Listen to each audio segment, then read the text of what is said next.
अस्सलामुअलैकुम। आज की इस वीडियो में हम pre-emptive and non pre-emptive scheduling के कंसेप्ट को क्लियर करने वाले हैं। इससे पहले जितने भी टॉपिक थे हमने सारे के सारे कवर कर लिए हैं। बहुत ही ज़्यादा आसान अल्फाज में आपको समझाने की कोशिश करूंगी कि pre-emptive and non pre-emptive scheduling actually में होता क्या है। तो इससे पहले आपको पता होना चाहिए चैप्टर 2 के बारे में। अगर आपको नहीं पता, इन्फॉर्मेशन नहीं है कि रनिंग स्टेट क्या है, वेटिंग स्टेट क्या है, तो मैं आपको मशवरा देती हूँ कि पहले इनके बारे में आप इन्फॉर्मेशन लें ताकि आपको पता हो कि सीपी शेड्यूलिंग में हमने एक्चुअली में क्या क्या पढ़ना है, उसको कैसे समझना है। तो सबसे पहले बात करती हूँ प्रीएम्प्टिव की एंड नॉन प्रीएम्प्टिव शेड्यूलिंग की।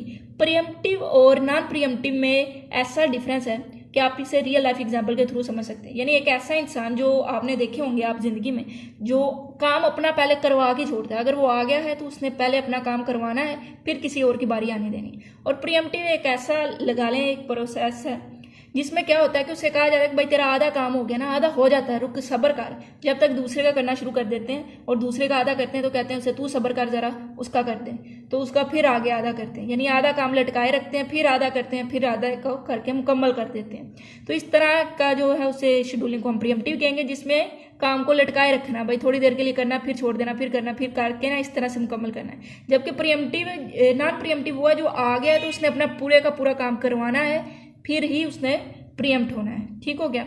तो यहाँ पर उन्होंने 4 कंडीशनें बताई हैं जो कि सीपी शेड्यूलिंग के दौरान टेक प्लेस लेती हैं। यानी सबसे पहले तो प्रोसेस रनिंग स्टेट में था, यानी वो एग्जीक्यूशन उसकी हो रही थी। उसके बाद वो किस में चला गया, वेटिंग स्टेट में चला गया।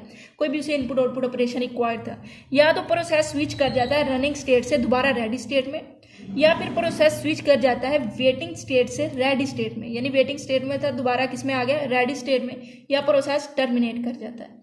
अब अगर पहली और चौथी कंडीशन को हम देखें, जिसमें प्रोसेस आया, सारा काम करवाया, वेटिंग स्टेट में अपना इनपुट आउटपुट का करवाया और फिर टर्मिनेट हो गया। यानी प्रोसेस ने सीपीयू को फ्री नहीं किया, उसको नहीं छोड़ा, उससे हम फोर्सफुली सीपीयू नहीं ले सके। उसने अपना पूरा काम करवाया। उसने कहा जब तक मैं हूं मेरा ही काम करेगा सीपीयू, और सीपीयू ने उसका काम किया। तो इस तरह की शेड्यूलिंग को हम नॉन प्रीएम्प्टिव कहेंगे। यानी वो दोबारा ये नहीं हुआ कि प्रीएम्प्ट हो गया थोड़ी देर के लिए, फिर आ गया भाई अब मेरा रहता कर दो, इस तरह का काम नहीं। सिंपल आपको समझा रही हूँ कि वो आया रनिंग स्टेट में, काम करवाया, इनपुट आउटपुट का करवाया, टर्मिनेट हो गया। ना वो दोबारा रेडी में जाएगा और ना फिर वो वेटिंग से रेडी में जाएगा, और इस तरह का कोई काम नहीं वो करेगा। ठीक हो गया। और प्रीएम्प्टिव में क्या हो सकता है, कुछ भी हो सकता है। रनिंग स्टेट में वेटिंग में जा सकता है, रेडी में जा सकता है, रेडी से दोबारा रनिंग में आ सकता है, और वेटिंग से दोबारा रेडी में आ सकता है। तो इस तरह की जो शेड्यूलिंग है वो क्या है, वो प्रीएम्प्टिव शेड्यूलिंग है। अगर तो पहली और चौथी कंडीशन आ रही है तो क्या मतलब है कि नॉन प्रीएम्प्टिव है, और अगर बाकी 4 हैं तो इसका मतलब वो प्रीएम्प्टिव है। सिंपल सी भाषा में आपको समझाऊं तो प्रीएम्प्ट का मतलब है कि वो सीपीयू उससे फोर्सफुली लिया जा सकता है थोड़े वक्त के लिए उसका काम करके, फिर दूसरा प्रोसेस काम करेगा, अपना करवाएगा, और दोबारा जिससे लिया था सीपीयू उसका दोबारा कर दिया जाएगा। यानी दरमियान में दूसरे प्रोसेस को भी एग्जीक्यूट करता रहेगा सीपीयू। लेकिन नॉन प्रीएम्प्टिव में जिस प्रोसेस को वो सीपीयू एग्जीक्यूट कर रहा है उसको मुकम्मल करेगा जब तक वो टर्मिनेट नहीं होता, सीपीयू दूसरे प्रोसेस को एग्जीक्यूट नहीं करता। तो ये प्रीएम्प्टिव और नॉन प्रीएम्प्टिव शेड्यूलिंग में बेसिक सा डिफरेंस था।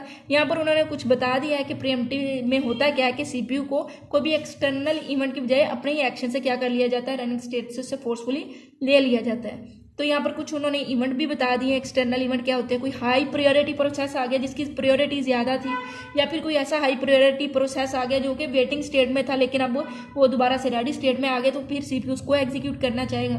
This could occur as a result input output interrupt that move a waiting process to a ready list.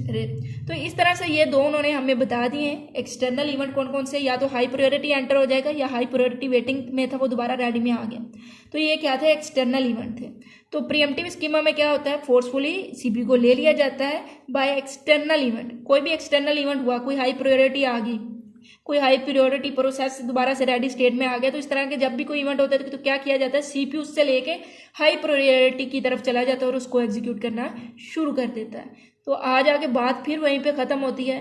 Pre-emptive का मतलब क्या है कि वो प्रीएम्प्ट कर सकता है, आधा काम उसने करवाया, कोई हाई प्रायोरिटी वाला आया, कोई अमीर इंसान आ गया, जैसे आम जिंदगी में होता है, गरीब काम करवा रहा होता है, अपना अमीर आते हैं, सिफारिश वाले आते हैं, आगे अपना काम करवा देते हैं, उसका आधे में रह जाता है, वो करवा के चले जाते हैं, तो फिर वो अपना करवाता है। अब जो अमीर है वो अपना पूरे का पूरा करवाता है, सिफारिश पूरे का पूरा करवा के जाते हैं, तो वो नॉन प्रीएम्प्टिव। तो इस तरह से ये एक लॉजिकली वे में आपको बता रही ताकि आपके जेहन में ये याद रहे, क्योंकि बच्चे कंफ्यूज हो जाते हैं, नॉन प्रीएम्प्टिव क्या है, प्रीएम्प्टिव क्या है।